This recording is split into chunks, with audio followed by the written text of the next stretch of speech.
Taste the Daily.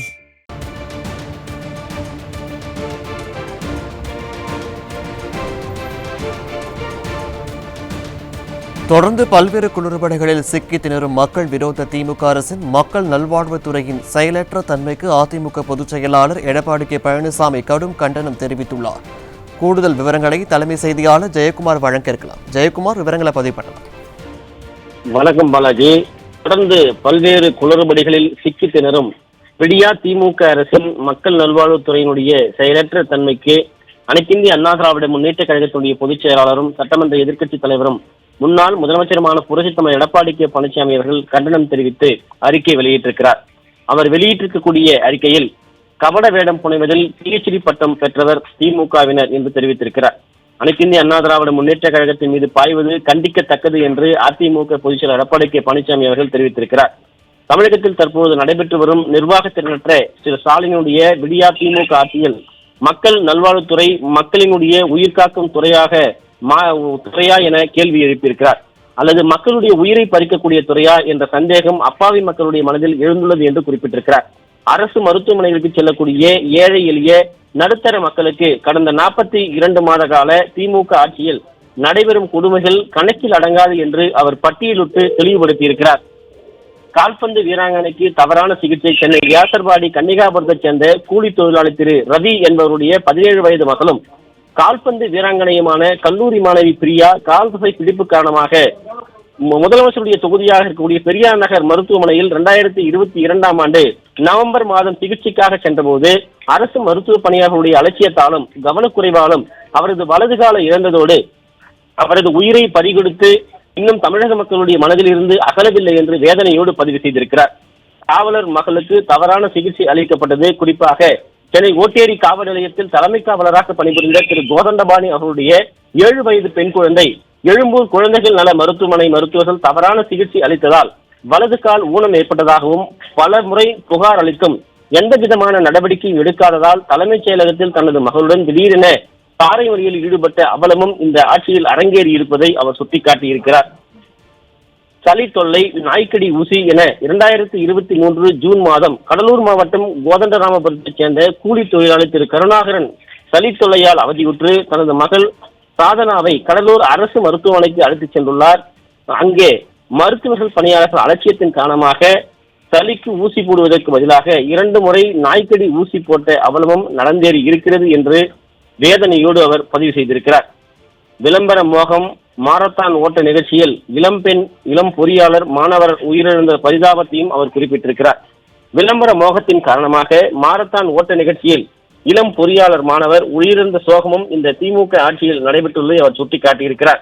இரத்த தானத்தினுடைய அவசியத்தை வலியுறுத்த எத்தனையோ வழிமுறைகள் இருக்கையில் கடந்த ஆண்டு ஜூலை மாதம் இரத்த தானத்தினுடைய அவசியத்தை வலியுறுத்த விளம்பர மோகத்துடன் மதுரையில் 10 கிலோமீட்டர் தூரத்திற்கு குருதிதான விழிப்புணர்வு மாரத்தானை விடியா திமுக ஆட்சியுடைய சுகாதாரத்துறை அமைச்சர் நடத்திய போது கண்டிப்பாக மாணவர்கள் இதில் கலந்து கொள்ள வேண்டும் என்று சுகாதாரத்துறை வற்புறுத்தியாகவும் அதனால் மாரத்தான் ஓட்டத்தில் கலந்து கொண்ட மாணவர்களில் மதுரை தியாகராய நகர் பொறியியல் கல்லூரியில் படித்து வந்த கள்ளக்குறிச்சியைச் சேர்ந்த மாணவர் தினேஷ் மழங்கி விழுந்து 23/7/2023 அன்று உயிரிழந்த சம்பவம் அரங்கேறி இருப்பதை அவர் சுட்டிக்காட்டியிருக்கிறார்.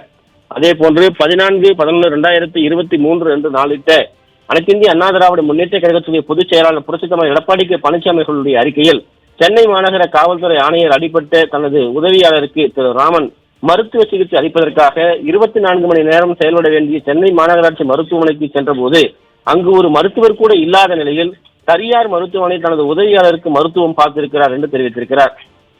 மேலும் அவரை மேல் சிகிச்சைக்காக சென்னை ராஜீவ்காந்தி அரசு மருத்துவமனைக்கு அனுப்ப அவசர கட்டுப்பாட்டு அறை மூலம் ஆம்புலன்ஸை அழைத்தும் மிகுந்த காலதாமத்திற்கு பின்னரே ஆம்புலன்ஸ் வந்துள்ளது. தமிழகத்தில் அரசு மருத்துவமனையுடைய செயல்படாத தன்மைக்கு இது ஒரு சிறந்த உதாரணமாக உள்ளது. இந்த விடியா திமுக ஆட்சியில் பல ஆண்டுகளாக துறையினுடைய உயர் அதிகாரியாக இருந்த அவரது உதவியாளருக்கு இந்த நிலை என்றால் சாதாரண மக்களுடைய நிலை என்ன என்று அதிமுக பொதுச் செயலாளர் புரட்சித் தலைவர் எடப்பாடி கே பழனிசாமி அவர்கள் கேள்வி எழுப்பியிருக்கிறார். அதே அறிக்கையில் புதுக்கோட்டை மாவட்டத்தில் பரம்பூர் அரசு மேம்படுத்தப்பட்ட ஆரம்ப சுகாதார நிலையத்திற்கும் சுகாதாரத்துறை முன்னாள் அமைச்சரும் கழக சட்டமன்ற உறுப்பினருமான டாக்டர் சி விஜயபாஸ்கர் அவர்கள் கள ஆய்வுக்கு சென்ற போது அங்கு அரசு மருத்துவர்கள் இல்லாததால் விபத்தில் காயமடைந்த நோயாளி பல மணி நேரம் காயத்தோடு அவதியுற்றதையும் டாக்டர் விஜயபாஸ்கர் தான் ஒரு மருத்துவர் என்ற முறையில் விபத்தில் காயமடைந்தவருக்கு முதலுதவி அளித்து ஆம்புலன்ஸ் மூலமாக அருகிலே இருக்கக்கூடிய அரசு மருத்துவமனைக்கு அனுப்பி வைத்த நிகழ்வும் நடைபெற்றுள்ளது என்று இந்த அவலத்தை அவர் சுட்டிக்காட்டியிருக்கிறார்.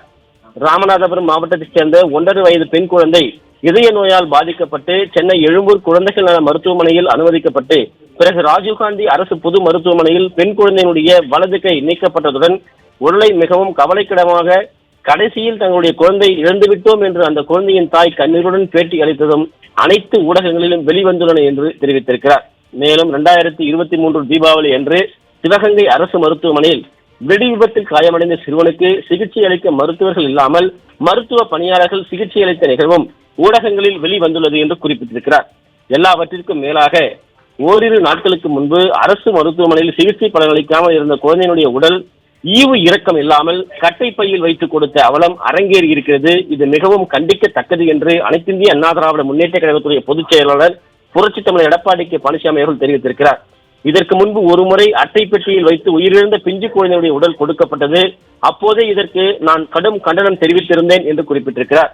கடந்த மாதம் அரியலூர் அரசு மருத்துவக் கல்லூரி மருத்துவமனையில் மருத்துவர்கள் தங்குவதற்கான விடுதியை பணிகள் முடிந்து பயன்பாட்டிற்கு திறந்து வைக்காத காரணத்தினால் சென்ற மாதம் பணி முடித்து 30 கிலோமீட்டர் தூரம் உள்ள தனது வீட்டிற்கு ஓய்வெடுக்க சென்ற மருத்துவர் மனோரஞ்சிதத்தினுடைய சாலை விபத்தில் தனது இன்னுரை இழந்துள்ளார் என்று குறிப்பிட்டிருக்கிறார். இதற்கு காரணம் பணிகள் முடிந்ததும் மருத்துவர்கள் தங்கும் விடுதியை இந்த அரசு திறக்காததே என்று மருத்துவர்கள் குற்றம் சாட்டுகின்றனர். இப்படி பல நிகழ்வுகள் அடுக்கிக் கொண்டே போகலாம் என்று பட்டியலிட்டு காட்டியிருக்கிறார் அதிமுக பொதுச் செயலாளர் புரட்சித் தமிழர் எடப்பாடி கே பழனிசாமி அவர்கள். கடந்த வாரம் கிண்டி மருத்துவமனையில் நோயாளியினுடைய உதவியாளர் மருத்துவரை தாக்கிய சம்பவமும் அதனைத் தொடர்ந்து மருத்துவர்கள் மற்றும் அரசு மருத்துவர்களுக்கு உரிய பாதுகாப்பு வழங்க கோரி ஆர்ப்பாட்டமும் நடந்தேறியது. இந்த நிலையில் அடுத்த நாள் சிகிச்சைக்கு வந்த விக்னேஷ் என்கிற நோயாளிக்கு உரிய சிகிச்சை அளிக்காத காரணத்தினால் அவர் உயிரிழந்த சோகமும் அதனைத் தொடர்ந்து பாதிப்படைந்த குடும்பத்தினுடைய அழுகுரல் காண்போரை கண்கலங்க வைத்தது என்றும் தெரிவித்திருக்கிறார். மருத்துவர்களுடைய கோரிக்கையை காலத்தே பரிசீலிக்காதிருந்தால் இந்த நோயாளிகளுடைய இறப்பை இந்த அரசு தடுத்திருக்க முடியும் என்று தெரிவித்திருக்கிறார். மருத்துவர்கள் மீதான தாக்குதல்கள் அடிக்கடி நிகழ்ந்து வரும் இந்த நிலையில் அவ்வப்போது மருத்துவர்கள் அரசிடம் எடுத்து கூறிய கூட மீண்டும் மீண்டும் தாக்குதல் நடப்பதால் தான் மருத்துவர்கள் பொங்கி எழுந்ததாக தெரிவிக்கின்றனர். எனவே மருத்துவருடைய பாதுகாப்பை இந்த அரசு உரிய உத்தரவாதத்தை அளித்திருந்தால் இந்த உயிரிழப்பு ஏற்பட்டிருக்காது என்று அவர் வேதனையோடு குறிப்பிட்டிருக்கிறார்.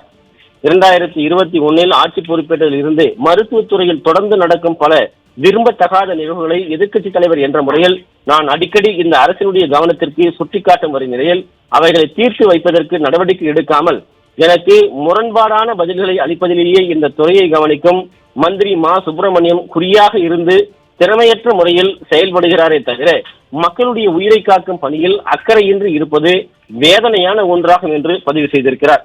சட்டவிரோதமான செயல்பட்டு வரக்கூடிய குழந்தைகளுடைய தொப்புள் கொடி அறுத்த யூடியூபர் மீது உரிய நடவடிக்கை எடுப்பேன் என்று முதலில் வானத்துக்கும் பூமிக்கும் குதித்த மக்கள் நல்வாழ்வுத்துறை அமைச்சர் அந்த நபர் வாரிசு அமைச்சர் உதயநிதியுடன் அமர்ந்து சாப்பிடும் காட்சிகள் சமூக வலைதளங்களில் வெளிவந்தவுடன் அப்படியே பம்மி பதுங்குவதும் இது கொலை குற்றமா என்று பத்திரிகையாளர்களிடமே கேள்வி கேட்பதும் பொதுமக்களிடையே பெரும் அதிர்ச்சியை ஏற்படுத்தி இருக்கிறது என்று தெரிவித்துள்ளார். ஏற்கனவே இந்த யூடியூபர் இர்ஃபான் குழந்தையின் பாலினத்தை வெளிப்படுத்தியதற்கு எந்த விதமான நடவடிக்கையும் இந்த அரசு எடுக்கவில்லை என்பது புரியாத புதிராக உள்ளதாக அதிமுக பொதுச் செயலாளர் புரட்சித் தமிழர் எடப்பாடி கே பழனிசாமி அவர்கள் சுட்டிக்காட்டியிருக்கிறார். அனைத்திந்திய அண்ணா திராவிட முன்னேற்ற கழக ஆட்சியில் சாதனை துறையாக விளங்கிய மக்கள் நல்வாழ்வுத்துறை திரு ஸ்டாலினின் விடியா திமுக ஆட்சியில் சர்ச்சைக்குரிய துறையாக மாறி நோயாளிகளுடைய உயிரோடு விளையாடும் கடும் கண்டனத்திற்குரியது என்றும் தெரிவித்திருக்கிறார். தவறு இழைத்தவர்கள் சாமானிய மக்களாக இருந்தால் அவர்களுக்கு சட்டத்தை தீவிரமாக கடைபிடிப்பதும் உச்ச குடும்பத்திற்கு நெருக்கமானவர்களாக இருந்தால் சட்டத்தை காற்றில் பறக்க விடுவதுமாக மக்களை காக்கும் மருத்துவத்துறையை சீரழித்து முதலமைச்சருடைய குடும்பத்துக்கு கொத்தடிமை வேலை பார்ப்பவர்கள் மட்டுமே மந்திரிகளாக செயல்படுவார்கள் என்று எழுதப்படாத விதி ஒன்றை பொம்மை முதலமைச்சர் திரு மு.க. ஸ்டாலின் உருவாக்கி செயல்படுவது சர்வாதிகாரத்தினுடைய உச்சம் என்று தெரிவித்திருக்கிறார். தமிழக மக்கள் பொறுமைசாலிகள் மட்டுமல்ல திறமைசாலிகள் என்றும் நேரம் வருகிற போது இந்த அராஜக ஆட்சியாளர்களை ஓட ஓட விரட்டி அடிக்கப் போவது சின்னம் என்று அனைத்திந்திய அண்ணா திராவிட முன்னேற்ற கழகத்துடைய பொதுச் செயலாளரும் சட்டமன்ற எதிர்க்கட்சித் தலைவரும் முன்னாள் முதலமைச்சருமான புரட்சித் தமிழர் எடப்பாடி கே பழனிசாமி அவர்கள் எடுத்துக்கூடிய கண்டன அறிக்கையில் தெரிவித்திருப்பது குறிப்பிடத்தக்கது. பாலாஜி, விவரங்களுக்கு நன்றி ஜெயக்குமார்.